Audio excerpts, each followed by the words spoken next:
दोस्तों, जैसे कि हम सभी जानते हैं कि भगवान की कही गई बातें ही धर्म ग्रंथों में लिखित रूप में हैं। धर्म ग्रंथों के कारण ही हिंदू धर्म के लोग ब्रह्मांड को ईश्वर की रचना मानते हैं और इस ब्रह्मांड में काल यानी इसके समय को 4 युगों में ईश्वर ने ही बांट दिया है। दोस्तों, ग्रंथों में 4 युगों का वर्णन किया गया है, जिसमें सबसे पहला युग सतयुग, फिर त्रेता युग, फिर द्वापर युग और फिर सबसे बाद में आता है कलयुग। यही चारों युग एक के बाद एक आते रहेंगे। इस समय जिस युग में हम रह रहे हैं उसका नाम कलयुग है। तो दोस्तों, क्या कभी आपने यह सोचा है कि कलयुग कब शुरू हुआ था या फिर इस युग का अंत कब और किसके द्वारा होगा और उसके बाद किस नए युग की शुरुआत होगी और यह कैसा होगा? तो दोस्तों, आज हम आपको इस वीडियो में बताएंगे कि कलयुग के बाद कौन से नए युग की शुरुआत होगी और युग कैसा होगा। तो दोस्तों, यह सब जानने के लिए हमारे साथ वीडियो में अंत तक बने रहिए और यदि आपने अभी हमारे इस चैनल को सब्सक्राइब नहीं किया है तो इसे बिना देरी किए सब्सक्राइब भी जरूर कर ले। तो आइए जानते हैं। दोस्तों, हर युग का समय अपने निर्धारित समय पर पूर्ण हो जाता है, तब युग परिवर्तन होता है। इसी युग परिवर्तन के साथ साथ बहुत कुछ बदल जाता है, जैसे युग की आयु, इंसानों की आयु, उनके विचार एवं उनके विकास युग के अनुसार बदल जाते हैं। दोस्तों, पुराणों के अनुसार जिस युग में सबसे ज्यादा पाप होंगे वह युग सबसे छोटा होगा। जैसे कि सतयुग में सबसे कम पाप थे, इसलिए सतयुग की आयु सबसे ज्यादा वर्ष की थी। फिर उसके बाद त्रेता युग, फिर द्वापर युग की आयु ज्यादा वर्षों तक रही और अब जो चल रहा है यानी कलयुग, इसकी आयु सबसे कम वर्ष की है। दोस्तों, देखा जाए तो सतयुग से कलयुग तक के लोगों की आयु छोटी होती रही है। इसका कारण यह है कि भगवान बताना चाहते हैं जो जितना पापी होगा उसकी उम्र उतने ही कम होगी। वर्तमान अर्थात कलयुग में देखा जाए तो आए दिन भाई भाई में, बाप बेटे में स्वार्थ की पूर्ति के लिए लड़ाइयाँ हो रही है। लोगों की कामवासना इतनी बढ़ गई है कि आए दिन स्त्रियों का हरण हो रहा है और उन्हें अपमानित किया जा रहा है। इसीलिए अत्याचारों से भरा हुआ यह कलयुग अगर ज्यादा अधिक दिनों का होगा तो पापों के कारण से सृष्टि में प्रलय आ सकता है। यही कारण है कि भगवान ने कलयुग को सबसे कम समय दिया है। वहीं बात करें त्रेता युग की, तो इस युग में रावण ने माता सीता का हरण किया, लेकिन उनकी सहमति के बिना ही उन्हें अपनाना गलत समझा। वहीं इस युग में देखे तो छोटा भाई बड़े भाई का आज्ञाकारी था और बड़ा भाई ने अपने स्वार्थ के लिए अपने छोटे भाइयों को कभी कोई धोखा नहीं दिया। इसका उदाहरण है राम, लक्ष्मण, भरत और शत्रुघ्न, चारों भाई। इसी के जब हम त्रेता युग की ओर बढ़ते हैं तो हमें पाप बढ़ता हुआ दिखाई देता है, जहां पर अपनी ही भाभी को बीच सभा में वस्त्र विहीन करने की कोशिश की जाती है, जिसका उदाहरण है दुर्योधन के भाई दुशासन के द्वारा द्रौपदी का चीरहरण करना। इस युग में अपनी शक्ति के बलबूते पर पुरुष स्त्री को अपनी हवस का शिकार बनाना चाहता है। इसका उदाहरण है जयद्रथ द्वारा द्रौपदी हरण और दुर्योधन द्वारा भीलों की कन्या का हरण करने की घटना है।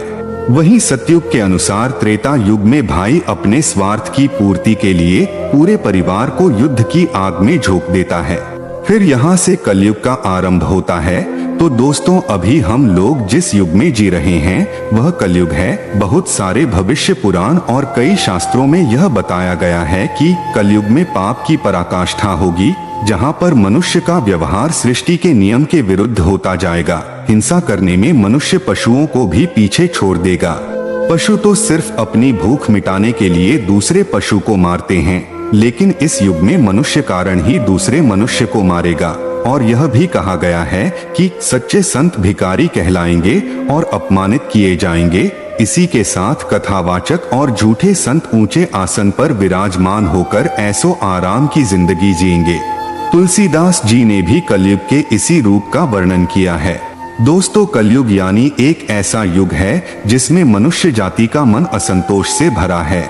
सभी मानसिक रूप से दुखी होंगे और उनका सिर्फ 1/4 अंश ही रह जाएगा। वर्तमान परिस्थिति में यह चरितार्थ होता हुआ भी दिख रहा है। आज चारों ओर अहंकार, प्रतिशोध, लालच और आतंक दिखाई देता है। पुराणों में कलयुग को मानव जाति के लिए एक श्राप कहा गया है और यह बिल्कुल सत्य है जिसे इस युग में जीने वाला हर इंसान भोग रहा है। धर्म ग्रंथों के अनुसार युग परिवर्तन का यह 22वां चक्र चल रहा है। दोस्तों, इसका वर्णन गीता भी किया गया है। गीता के अनुसार परिवर्तन सृष्टि का नियम है। जैसे आत्मा एक शरीर को त्याग कर दूसरा शरीर धारण करने के लिए कई प्रक्रियाओं से गुजरती है और दिन के बाद रात होती है, उसी तरह इस सृष्टि में भी एक निश्चित काल के बाद यह परिवर्तन भी एक अटल सत्य है। दोस्तों, विष्णु जी के अनुसार पौराणिक ग्रंथों में कलयुग से जुड़ी एक कथा का वर्णन भी किया गया है, जिसमें एक दिन भगवान विष्णु से किसी ने पूछा कि भगवान, अभी तो द्वापर युग चल रहा है और कालखंड के चक्र अनुसार उसके बाद कलयुग आने वाला है, लेकिन मनुष्य उस नए युग को कैसे पहचानेगा? तब विष्णु जी ने कहा, जब संसार में पाप बढ़ जाएगा तो समझ लीजिएगा कि कलयुग शुरू हो गया है, और बताया कि कलयुग की शुरुआत स्त्री के बालों से होगी। कलयुग में स्त्रियां उन बालों को कटवाने लगेंगी जिन्हें नारी का आभूषण माना जाता है। उसके बाद सभी स्त्री और पुरुष सुंदर दिखने के लिए अपने बालों को रंगने लगेंगे और काले बाल किसी के नहीं देखेंगे। उसके बाद जिस दिन पुत्र पिता पर हाथ उठाएगा उस दिन समझ लेना कि कलयुग प्रारंभ हो गया है। फिर विष्णु जी बताते हैं कि इतना ही नहीं, जब घर घर में कलह होगी, कोई एक दूसरे के साथ नहीं रहना चाहेगा, लोग अपने ही घर में अपनों को मारने लगेंगे, तो समझ लीजिएगा कि कलयुग अब चरम पर पहुंच गया है। उसके बाद शिव और ब्रह्मा एक हो जाएंगे और फिर जब कलयुग हम सभी पर हावी हो जाएगा तो हम तीनों मिलकर इस युग का अंत कर देंगे और एक नए युग की शुरुआत होगी जहां सब कुछ फिर से सत्य होगा। दोस्तों, हिंदू धर्म ग्रंथों के अनुसार कलयुग का समय लगभग 4,32,000 साल लंबा है और अभी कलयुग का प्रथम चरण ही चल रहा है। कलयुग का प्रारंभ लगभग 7102 ईसा पूर्व से माना गया है। इसका वर्णन ब्रह्म पुराण में मिलता है। ब्रह्मा पुराण के अनुसार कलयुग के अंत में मनुष्य की आयु केवल 12 तक की ही रह जाएगी। इस दौरान और नदियां सूख जाएंगी, बेईमानी और अन्याय से पैसा कमाने वालों लोगों की संख्या में वृद्धि होगी। धन के लोभ में मनुष्य किसी की भी हत्या करने से नहीं चूकेंगे। इसी के साथ धीरे धीरे सभी देवी देवता पृथ्वी को छोड़कर अपने अपने धाम पर लौट जाएंगे। मनुष्य पूजा, कर्म कांड, व्रत, उपवास और सभी धार्मिक कार्य करना बंद कर देगा। गाय दूध देना बंद कर देगी। लड़कियां बिल्कुल भी सुरक्षित नहीं रहेंगी। उनके ही घर के लोग उन पर अत्याचार करेंगे। पिता पुत्री भाई बहन जैसा कोई संबंध ही नहीं रहेगा। वहीं एक भाई दूसरे भाई का ही शत्रु हो जाएगा। शादी जैसा पवित्र रिश्ता अपवित्र हो जाएगा। जो लोग बलवान होंगे उनका ही राज चलेगा। और जब आतंक अपनी चरम सीमा में होगा तब भगवान विष्णु का कल्कि अवतार प्रकट होगा और पृथ्वी से सभी समस्त अधर्म का नाश कर देंगे। दोस्तों, हिंदू धर्म के शिव पुराण में भी कलयुग का जिक्र किया गया है। शिव पुराण के अनुसार घोर कलयुग आने पर मनुष्य पुण्य कर्म छोड़कर दुराचार में फंस जाएगा और दूसरों के धन को हड़प लेने की इच्छा मनुष्य के मन में हर समय बनी रहेगी। पुरुषों का मन दूसरी स्त्रियों के प्रति आकर्षित होने लगेगा। वहीं कलयुग की स्त्रियां भ्रष्ट और अपने पति का अनादर करने वाली होगी। वह अपने सास ससुर से घृणा करेंगी और किसी से नहीं डरेंगी। तो दोस्तों, आज शिव पुराण में बताई गई है सारी बातें हकीकत होती दिख रही है। जबकि कलयुग को आरंभ हुए अभी कुछ ही साल पूरे हुए हैं। इसके लाखों साल खत्म होने में अभी बहुत समय बाकी है।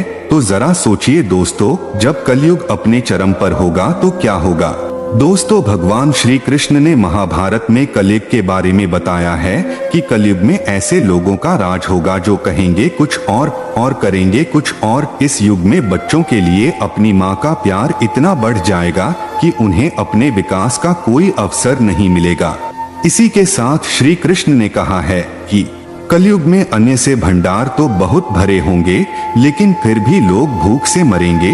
वहीं सामने महलों में कुछ लोगों का ऐशो आराम चलता रहेगा, लेकिन वहीं पास की झोपड़ी में आदमी भूख से मर जाएगा। इसके बाद श्री कृष्ण जी यह भी कहते हैं कि कलयुग में जब अपनी चरम सीमा पर पहुंच जाएगा और पृथ्वी से धर्म का अंत होने लगेगा, तब मैं कल्कि के रूप में अवतार लेकर इस धरती को पापों से मुक्त करूंगा और उसके बाद जो नया युग आएगा वह सचिव कहा जाएगा। वहीं जब हर जगह लोग भूख से मरने लगेंगे तब पुराणों के अनुसार भगवान विष्णु के 10वें अवतार यानी भगवान कल्कि का जन्म होगा। भगवान कल्कि केवल 3 दिनों में ही पूरी दुनिया से पापियों का नाश करके धर्म की पुनर्स्थापना करेंगे।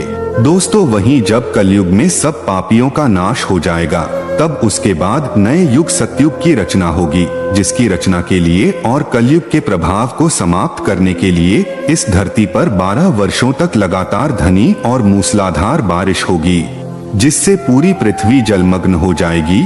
फिर कुछ दिनों बाद जलमग्न हुई पृथ्वी का सारा जल सूख जाएगा और फिर इस धरती पर एक नई भूमि और एक नए युग का निर्माण होगा। दोस्तों युग परिवर्तन के 22वें चक्र को पूरा करने के बाद संसार 23वें चक्र में प्रवेश करेगा, जहां पर धर्म एक बार फिर पृथ्वी पर हावी होगा। मनुष्य भौतिक सुखों की अपेक्षा एक ही शिक्षा पर अधिक बल देगा। इंसानों के बीच एक दूसरे के लिए नफरत की कोई जगह नहीं होगी। एक बार फिर से चारों तरफ से प्यार ही प्यार होगा। मानवता फिर से स्थापित होगी। मनुष्य फिर से कर्म पर पूजा पाठ, कर्मकांड आदि में विश्वास करने लगेंगे। सतयुग में मनुष्य अपने तपोबल से देवी देवताओं से बात कर सकेगा। इस युग में लोगों का अपने शरीर पर पूर्ण नियंत्रण होगा। आत्मा का परमात्मा के मिलन से सभी सुखी होंगे। अर्थात दोस्तों इस सृष्टि का स्वर्ण युग भी कहा जाएगा। लेकिन दोस्तों कलयुग को अभी अपना काफी लंबा समय तय करना है और सतयुग को आने में अभी काफी वर्ष है।